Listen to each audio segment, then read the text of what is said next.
ಓಂ ಶ್ರೀ ಗುರು ಬಸವಲಿಂಗಾಯ ನಮಃ. ಎನ್ನ ವಾಮಕ್ಷೇಮ ನಿಮ್ಮದಯ್ಯ, ಎನ್ನ ಹಾನಿ ವೃದ್ಧಿ ನಿಮ್ಮದಯ್ಯ, ಎನ್ನ ಮಾನ ಅಪಮಾನವೂ ನಿಮ್ಮದಯ್ಯ, ಬಳ್ಳಿಗೆ ಕಾಯಿ ದಿಮ್ಮಿತ್ತೆ ಕೂಡಲ ಸಂಗಮ ದೇವ. ಅದೇನು ಕಾರಣವೋ ಗೊತ್ತಿಲ್ಲ, ಹಲವಾರು ವರ್ಷಗಳಿಂದ ಕೆಲವು ವ್ಯಕ್ತಿಗಳಿಗೆ, ಕೆಲವು ರಾಜಕಾರಣಿಗಳಿಗೆ, ಹಲವು ಮಠಾಧೀಶರಿಗೆ ನಾವು ಒಮ್ಮೆಂದೊಮ್ಮೆನೆ ಅವರ ಮೇಲೆ ಪ್ರೀತಿ ಹುಕ್ಕಿ ಹರಿದಾಡಿ ನಮ್ಮ ಸ್ವಾರ್ಥಗೋಸುಗ ಅಥವಾ ನಮ್ಮನ್ನು ಎಲ್ಲರೆದುರು ಪ್ರದರ್ಶನ ಮಾಡದಗೋಸುಗ ಅವರನ್ನು ಬಸವಾದಿ ಶರಣರ ಎತ್ತರಕ್ಕೆ ಏರಿಸತಕ್ಕಂಥ ಎತ್ತುಗಡಿಯಲ್ಲಿ ನಾವು ತೊಡಗಿದ್ದೇವೆ.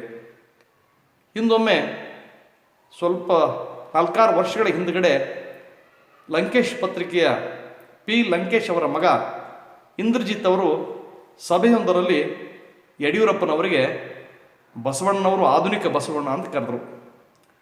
ಬಹುಶಃ ಈ ಮಾತುಗಳನ್ನು ಯಾರಾದರೂ ಕೇಳಿದ್ರೆ ಆ ಸಭೆಯಲ್ಲಿ ಉಬ್ಬಿ ಹೋಗ್ತಿದ್ರು. ಅದೇನು ಕಾರಣನೋ ಗೊತ್ತಿಲ್ಲ, ಅಥವಾ ಒಳಗಡೆ ಆ ಬಸವ ಪ್ರಜ್ಞೆ ಕಾಡ್ತಾ ಇತ್ತೋ ಏನೋ ಯಡಿಯೂರಪ್ಪನವರಿಗೆ, ಅದು ನನಗೆ ಗೊತ್ತಿಲ್ಲ. ಆದರೆ ಇಷ್ಟು ಮಾತ್ರ ಆ ಸಭೆಯಲ್ಲಿ ಯಡಿಯೂರಪ್ಪನವರು ಖಚಿತವಾಗಿ ಸ್ಪಷ್ಟವಾಗಿ ಹೇಳಿದರು, ಇಂದ್ರಜಿತ್, ನಿನ್ನ ಮಾತನ್ನು ನಿಮ್ಮ ತಂದೆಯವರ ಸಂದರ್ಭದಲ್ಲಿ ಆಗಿದ್ದರೆ ಅದನ್ನು ಕಂಡ ತುಂಡವಾಗಿ ನಿನ್ನ ಬೈತಿದ್ರು ಅಂತ ನಾವು ಮಾತನ್ನು ಹೇಳಿ, ನಾನು ಬಸವಣ್ಣ ಅಲ್ಲ ಅಂತಕ್ಕಂಥ ಒಂದು ಮಾತನ್ನು ಕೂಡ ಆ ಸಭೆಯಲ್ಲಿ ಯಡಿಯೂರಪ್ಪನವರು ಹೇಳ್ತಾರೆ. ಈ ಕಾರಣಕ್ಕಾಗಿ ಯಡಿಯೂರಪ್ಪನವರ ಈ ನಡೆಯನ್ನು ನಾನು ಹಾರ್ದಿಕವಾಗಿ ಪ್ರೀತಿಯಿಂದ ಗೌರವಗಳಿಂದ ಸ್ವಾಗತಿಸುತ್ತೇನೆ. ಹಿಂದೆ ಬಹುಶಃ ಹೆಗಡೆಯವರ ಸಂದರ್ಭದಲ್ಲಿ ಹೆಗಡೆಯವರು ಆಲ್ರೆಡಿ ಮೌಲ್ಯಾಧಾರಿತ ರಾಜಕಾರಣಿ ಅಂತ ಹೆಸರು ಪಡೆದಿದ್ರು. ಕೆಲವು ಕೆಲಸಗಳನ್ನು ಕೂಡ ಜನಪರವಾದಂಥ ನಜೀರ್ ಸಾಬ್ ಮೂಲಕ, ನೀರಿನ ಸಾಬನ ಮೂಲಕ ಕೆಲವು ಮಹತ್ ಕಾರ್ಯಗಳನ್ನು ಕೂಡ ಮಾಡಿದರು. ಹೀಗಾಗಿ ಆಡಳಿತ ಜನಪರವಾಗಿತ್ತು ಅಂತಕ್ಕಂಥ ಅಲೆ ಸೃಷ್ಟಿಯಾಗಿತ್ತು. ಆದರೆ ರೇವಜಿತ್ತು, ಬಾಟ್ಲಿ ಹಗರಣ ನೆಕ್ಸ್ಟ್ ಬಂದು ಆ ಮತ್ತು ಬೇರೆ. ಇದಕ್ಕಿಂತ ಪೂರ್ವದಲ್ಲಿ ಅವರು ಬಸವ ಕಲ್ಯಾಣಕ್ಕೆ ಬರ್ತಾರೆ. ಅಲ್ಲಿ ಬಸವಣ್ಣನ ನಾಡಿಗೆ ಬಂದ ಕ್ಷಣ ಬಸವಣ್ಣವ್ರ ಬಗ್ಗೆ ಒಂದೆರಡು ಮಾತುಗಳನ್ನು ಹೇಳ್ತಾರೆ. ಅಲ್ಲಿ ಆ ಪ್ರಸಂಗದಲ್ಲಿ MP ಪ್ರಕಾಶ್ ಅವರು ಕೂಡ ಉಪಸ್ಥಿತರಿರ್ತಾರೆ. MP ಪ್ರಕಾಶ್ ಅವರು ಸಭೆಯಲ್ಲಿ, ಸಾರ್ವಜನಿಕ ಸಭೆಯಲ್ಲಿಯೇ ಎಲ್ಲರನ್ನು ಉದ್ದೇಶಿಸಿ ಮಾತಾಡುವ ಸಂದರ್ಭದಲ್ಲಿ ಹೆಗಡೆಯವರನ್ನು ಹೊಗಳಿ ಅಟ್ಟಕ್ಕೇರಿಸಿ ಬಿಡ್ತಾರೆ. ಎಂಥ ಅಟ್ಟಕ್ಕೇರಿಸ್ತಾರೆ ಅಂದರೆ ಬಹುಶಃ ಆ ಎತ್ತರಕ್ಕೆ ಯಾರು ಏರಿಸಲಿಕ್ಕೆ ಸಾಧ್ಯನೇ ಇಲ್ಲ. ಅವರಿಗೆ ಭಕ್ತಿ ಭಂಡಾರಿ ಬಸವಣ್ಣನವರ ಇದ್ದಂತೆ ಹೆಗಡೆಯವರು ಅಂತ ಹೇಳ್ತಾರೆ. ಹೆಗಡೆಯವರು ಮುಗುಳ್ನಕ್ಕ ಆ ಮಾತುಗಳನ್ನು ಆಲಿಸ್ತಾ ಅದನ್ನು ಖುಷಿ ಪಡ್ತಿರ್ತಾರೆ. ಆದರೆ ನನ್ನ ತಂದೆ ಇದನ್ನು ಕೇಳಿದಂಥ ನಮ್ಮ ತಂದೆ ಲಿಂಗಣ್ಣ ಸತ್ಯಂಪೇಟೆಯವರು ಗುಳ್ಳೆನರಿ ಭಕ್ತಿ ಭಂಡಾರಿಯಾದ ಪ್ರಸಂಗ ಅಂತ ಲಂಕೇಶ್ ಪತ್ರಿಕೆಯಲ್ಲಿ ಮರುವಾರನೇ ಜಾಡಿಸಿ ಒಂದು ಲೇಖನವನ್ನು ಬರೆದು ಬಿಡ್ತಾರೆ. ಆಗ MP ಪ್ರಕಾಶ್ ಖಂಡಾಮಂಡಲವಾಗಿ ನನ್ನ ತಂದೆಯೊಂದಿಗೆ ಸ್ವಲ್ಪ ತಗದೆ, ಸ್ವಲ್ಪ ಕಿರಿಕಿರಿ ಕೂಡ ಮಾಡಿಕೊಡ್ತಾರೆ. ಮತ್ತು ಅಲ್ಲಿಂದ ಇಲ್ಲಿ ತನಕ ಕೆಲವು ಮಠಾಧೀಶರನ್ನು ಕೂಡ ಅಪ್ಪಟ ಬಸವಣ್ಣವರ ತುಣುಕು, ಬಸವಣ್ಣನವರ ಎಲ್ಲ ಗುಣಗಳನ್ನು ಇಟ್ಟುಕೊಂಡಂಥ ಈ ಆಧುನಿಕ ಬಸವಣ್ಣ ಅಂತ ಕರಿತಕ್ಕಂಥ ಎತ್ತುಗಡೆ ಕೂಡ ಶುರುವಾಗಿದೆ. ಬಸವಣ್ಣನವರ ಪಾದದುಡಿಗೂ ಸಹಿತ ಈ ರಾಜಕಾರಣಿಗಳಾಗಲಿ ಮಠಾಧೀಶರಾಗಲಿ ಆಗಲಿಕ್ಕೆ ಸಾಧ್ಯವೇ ಇಲ್ಲ. ಈ ಸಂಗತಿ ನಾನು ಹೇಳ್ತಾ ಇಲ್ಲ, ಈ ಸಂಗತಿಯನ್ನು ಶರಣರು 12ನೇ ಶತಮಾನದಲ್ಲಿ ಸ್ಪಷ್ಟಪಡಿಸಿದ್ದಾರೆ. ಏನಾದರೂ ಆಗ್ಬೋದು, ಸ್ವತಃ ದೇವರು ಕೂಡ ಆಗ್ಬೋದಂತೆ. ಆದರೆ ಬಸವಣ್ಣನವರಾಗೋದು ಭಾಳ ಕಷ್ಟವಂತೆ. ಅವರಂತಹ ಸಜ್ಜನಿಕೆ, ಸರಳತೆ, ನಿಷ್ಠುರತೆ, ಆತ್ಮೀಯತೆ, ಅಂತಃಕರಣ, ವಾತ್ಸಲ್ಯ, ಪ್ರೀತಿ, ಬಂಡಾಯ, ಚಳುವಳಿ ಇವುಗಳು ಒಟ್ಟು ಮುಪ್ಪುರಿಗೊಂಡಂಥ ಒಂದು ಶಕ್ತಿಯೇ ಬಸವಣ್ಣ.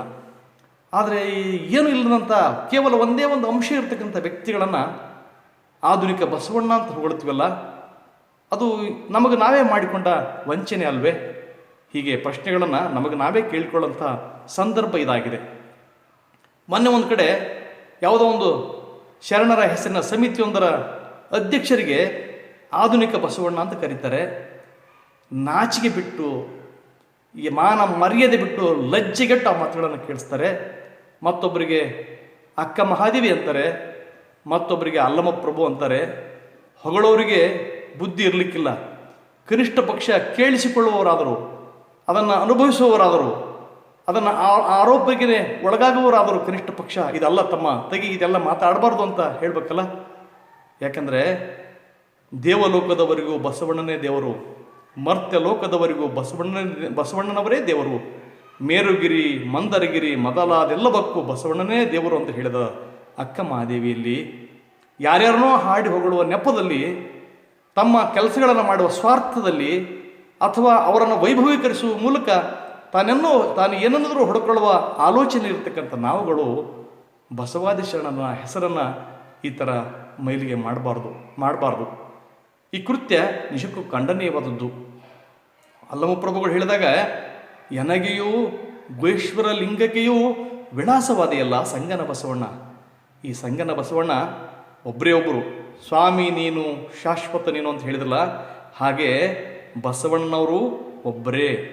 ಮತ್ತೆ ಬೇರೆ ಬಸವಣ್ಣನವರನ್ನ ಎಲ್ಲೂ ನೋಡಲಿಕ್ಕೆ ಇವತ್ತು ಸಾಧ್ಯವೇ ಇಲ್ಲ. ಹಿಮಾಲಯ ಹೇಗಿದೆ ಅಂದರೆ ಹಿಮಾಲಯದಂತೆ ಮಾತ್ರ ಇದೆ, ಅದರ ಪ್ರತಿಕೃತಿಯನ್ನು ತೋರಿಸಬಹುದು, ಆದರೆ ಅದರ ಜೀವಂತಿಕೆಯನ್ನು ತೋರಿಸಲಿಕ್ಕೆ ಸಾಧ್ಯವಿಲ್ಲ. ಹೀಗೆ ಬಸವಣ್ಣನವರಿಗೆ ಅಪಚಾರ ಮಾಡ್ತಕ್ಕಂಥ ಈ ಜನಗಳ ಬಗ್ಗೆ ನಾವು ಎಚ್ಚರ ಇರೋದು ಇವತ್ತು ತುಂಬ ಅಗತ್ಯ ಇದೆ ಅಂತ ನನಗೆ ಅನಿಸ್ತಾ ಇದೆ. ನಿಮ್ಮೆಲ್ಲರಿಗೂ ಗೌರವದ ಶರಣಾರ್ಥಿಗಳು.